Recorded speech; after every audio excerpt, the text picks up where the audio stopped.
આપનું સ્વાગત છે। વડોદરામાં ડિવાઈડર જીવ લેવા માટે બનાવ્યું છે કે જીવ બચાવવા માટે, તેવો પ્રશ્નાર્થ ઊભો કરતી એક ઘટના સામે આવી છે।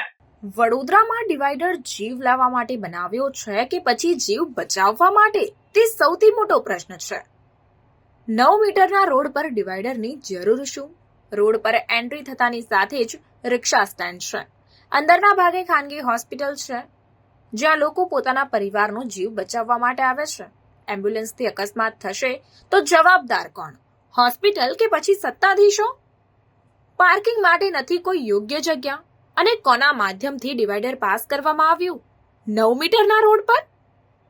શું ટ્રાફિક પોલીસ વિભાગના ઉચ્ચ અધિકારીઓને આ ડિવાઈડર વિશેની કોઈ જાણકારી છે કે નહીં?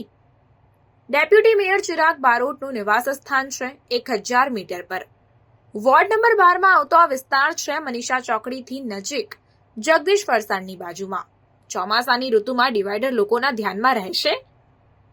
જો કોઈ અકસ્માત સર્જાયો તો જવાબદાર કોણ? ડેપ્યુટી મેયરને જાણ છે આ ડિવાઈડરના કોન્ટ્રાક્ટ વિશે, કે પછી વડોદરા મહાનગરપાલિકાના અધિકારીઓ દ્વારા અંધાધૂંધ ડિવાઈડર બનાવવાનો કોન્ટ્રાક્ટ પાસ કરીને કોન્ટ્રાક્ટરને સોંપી દેવામાં આવ્યો છે? તેવા અનેક સવાલો ઉઠી રહ્યા છે।